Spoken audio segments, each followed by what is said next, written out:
everyone. Hi, it's Michelle Howe.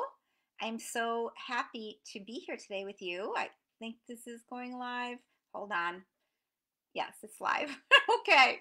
It's Michelle Howe from Empath Evolution, a member of this amazing group. Thank you, Christina Rowe.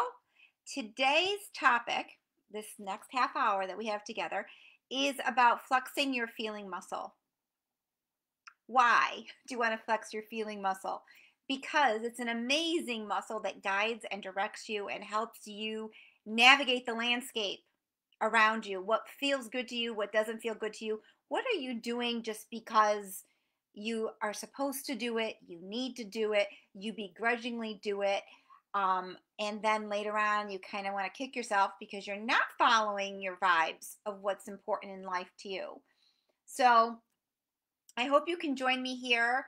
I don't know how many of you are live, so if you're here, could you send me a shout out? Just say, I'm here, where are you from? I love that engagement, and I'd love to know more about you. So I want you to be thinking in terms of what do you have going on? What is your particular situation? When do you not listen to your intuition? How do you navigate and flex that muscle every day in a way that's productive to you? So I'm just going to say, anybody here? I would love you guys to be here. Okay, so let me just get into this a little bit more because in my work, I came about this very oddly. All my life, I have been a feeler. What does that mean? I was always feeling people. I was always feeling who they were. I was always understanding who they were. I was always busy creating or doing something, but I navigate via feeling. All right. So in my younger years, it actually caused quite a bit of problems because I'd get overwhelmed. I'd need to eat. It was too much. I didn't know it was me feeling. I just thought, geez, I feel out of sorts. Geez, I feel stressed. Geez, I feel overwhelmed. Um, and sometimes I couldn't pinpoint why I felt out of sorts, moody, anxiety, depression. Those are all things that came into my world. So the reason why I came up with flex your feeling muscle to empower you is because oftentimes, because we want to fit into the world, because the world feeds off of thinking like real, everything that you think is real and it's logical, and that's the way that the ball cookie crumbles all across the way. It can lead us to really kind of self-sabotage, create situations that are not in alignment with who we are. We should not be saying yes to things that don't feel right to us. We should be using the feeling sense, actually even more than the thinking sense. So, before I go into these three keys that are amazing, okay, to consider and implement and integrate into your life, I want to bring attention to the fact that it's not a bad thing. Feelings matter. Feeling is really the barometer, the measure of success in any instance. It's how you're feeling. You could have the worst day in the world and you could think, this is really, I had everything go wrong with my day. But you know what? Despite all that, I feel fine. I feel okay. It wasn't the best day.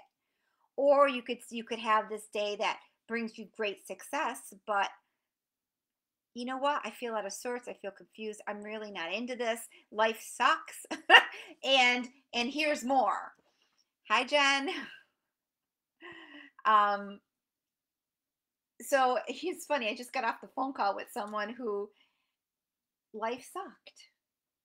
And all these things proceeded with life sucking. And I wouldn't say he was an empath, but he was definitely a feeler. He was feeling his way through, and he was in so much pain from feeling and not knowing how to navigate or release the feelings. So, but he was in his head too. All of it was thinking. His solutions were all based on thinking. I'm like, hello, you have a feeling problem. You don't have a thinking problem. You're feeling this way because of the situations that all these situations outside of you that keep slamming you, keep slamming you, keep slamming you.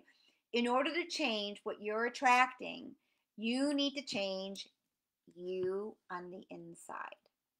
You're not a martyr, you're a student, right? And how do I up level my response and be happy despite the fact that life is throwing me all this garbage? It's throwing me all this garbage. Should I live my life miserably? Is that going to make somebody happy? Is that going to make me happy? And it's interesting because he, it was a he, he's been at this for many, many years in this place, and it's, I could sense it, suicidal to a certain degree, but getting him to listen and implement anything different than what he's been doing. And mind you, he was a really good guy, but in so much pain, in so much pain. And on the other hand, what's my job here? What's my role here? You need to get back on that horse, get angry, get moving, stop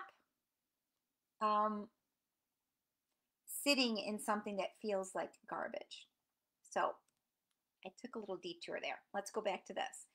Jen knows, I know, every empath that is going to listen to this, whether you don't know that word or you don't, you might think you're just intuitive, all right? But basically, if everyone is feeling and sensing, okay, the more empathic you are, the more you're able to feel other people's feelings and the energy around you, the more you can be impacted by what is there. So if it's tense, if it's overwhelmingly negative, it's going to come in and impact the quality of your life. So at the end of the day, so this is where I start off with the end in mind. Feeling is king. If you can feel that something is out of sorts, it's out of sorts. You trust that. You move in the direction of what feels light and beautiful to you to support your growth. That being said, I'm a huge I've gone down this path really, really far. I'm a huge proponent of healing, clearing, managing your energy body. Managing your life based on feeling, based on knowing and feeling. Clairvoyant. The word clairvoyant kept waking me up out of my sleep today. Now I'm here. Yay, Keegan. Yay.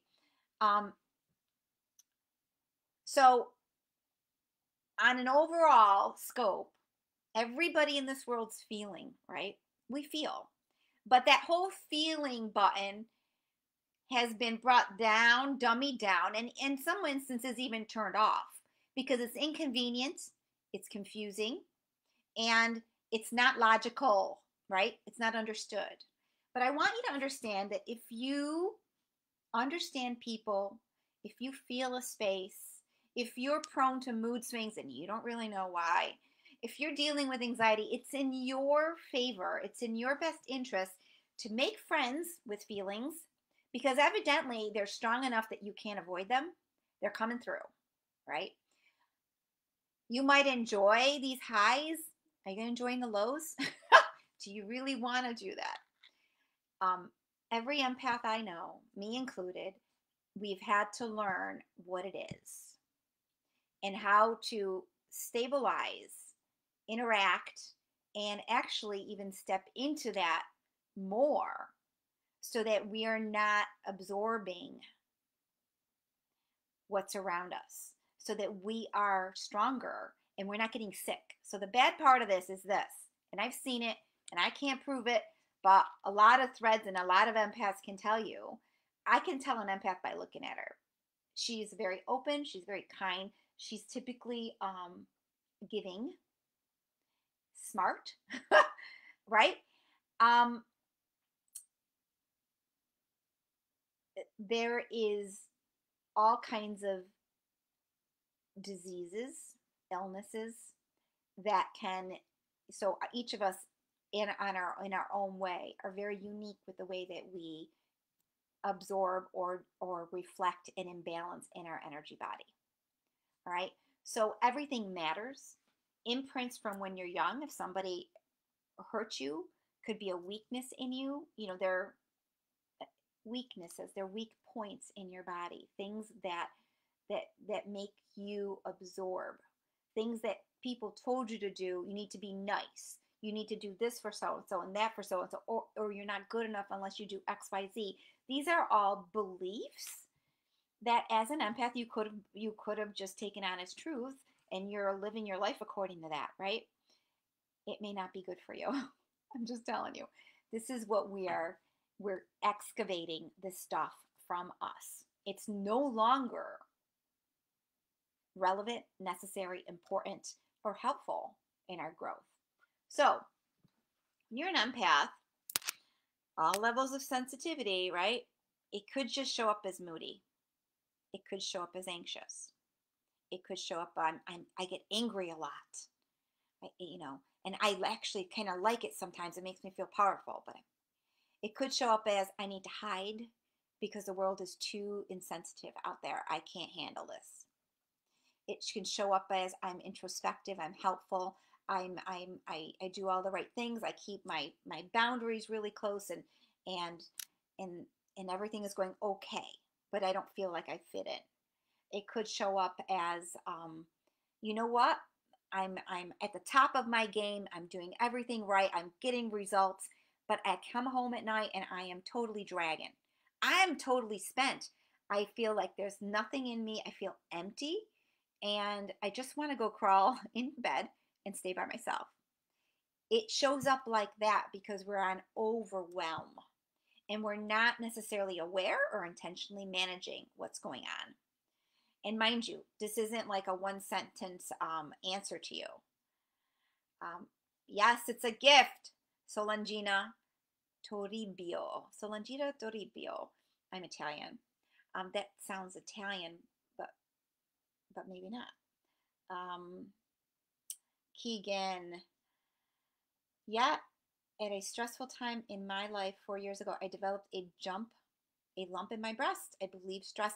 So, you guys, stress is a word that's been developed, and it's true. We feel stressed when we're pressured.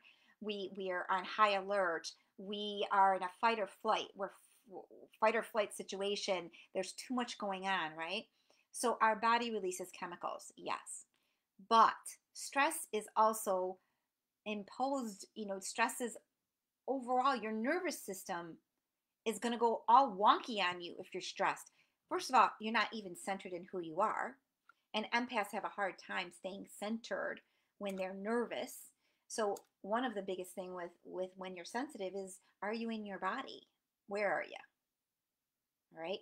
So a lot of times we end up with developing these illnesses because we're disregarding, ignoring the physical body. We don't know how to tune into what that is even trying to tell us, because it's bad enough that we're feeling.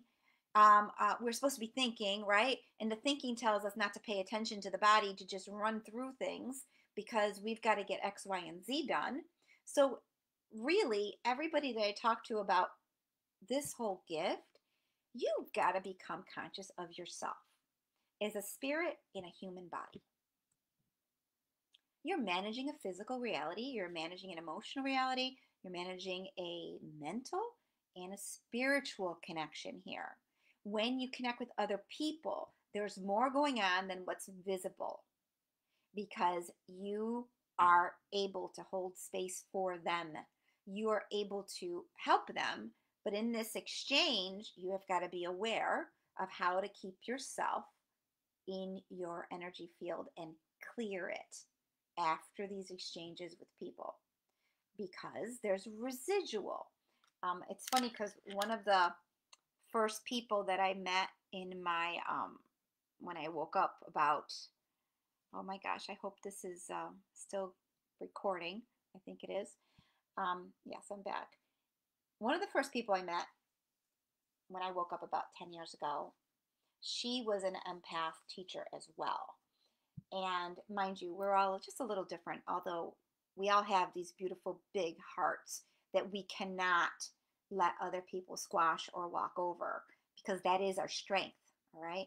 But when we want to fix the world and we're in that empath mode that's really kind of disempowering, We're trying to fix everybody because we can feel them and we can absorb that stuff very easily.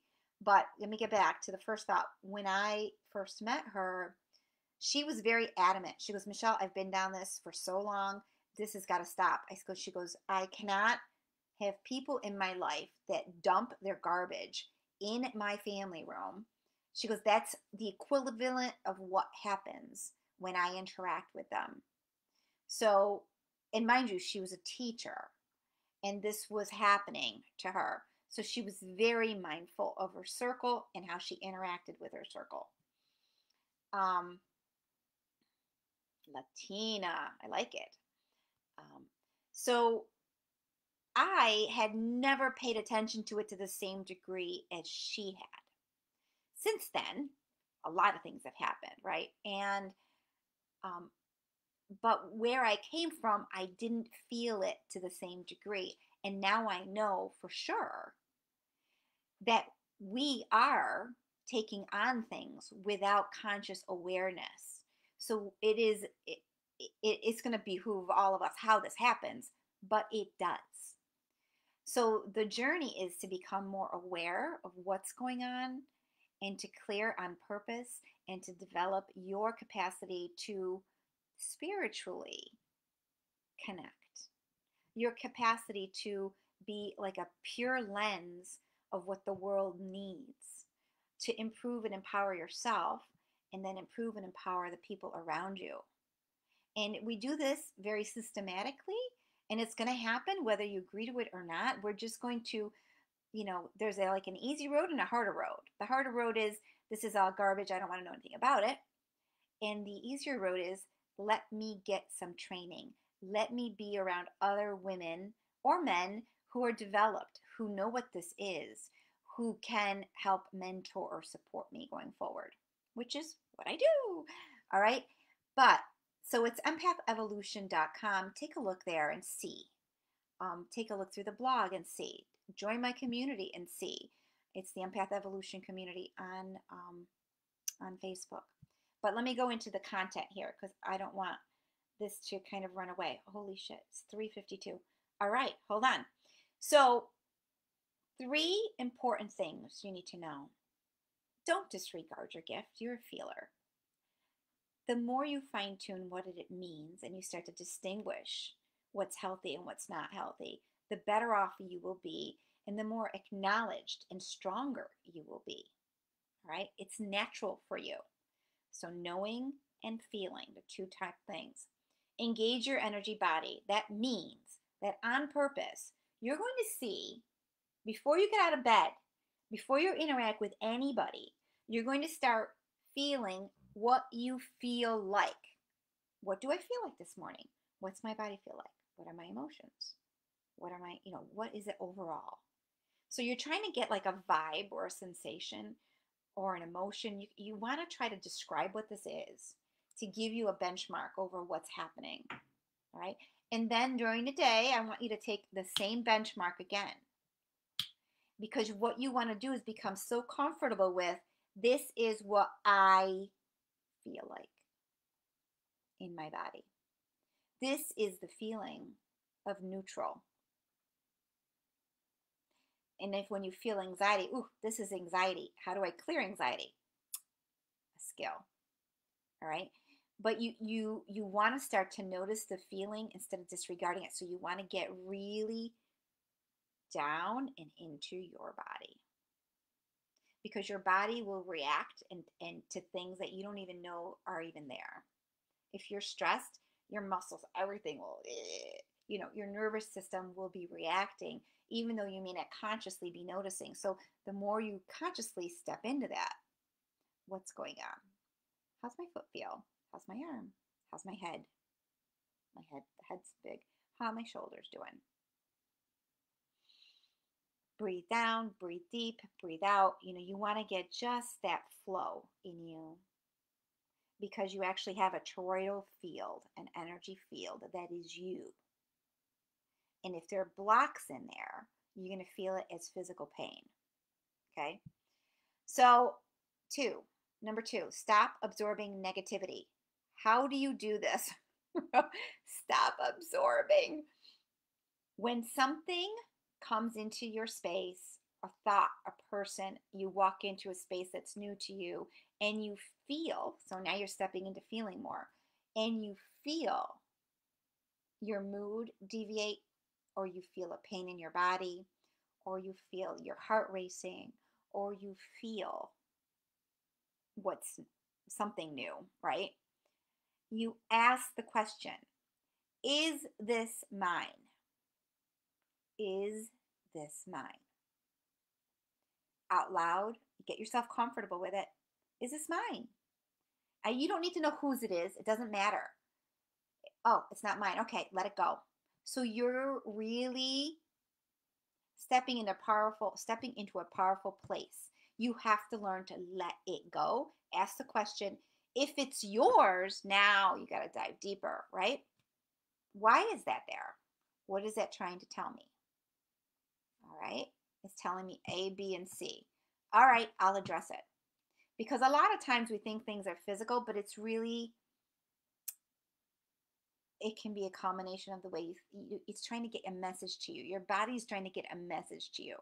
So we do this very carefully. We start engaging with the body, asking questions, waiting for answers, becoming highly intuitive and connected in that way.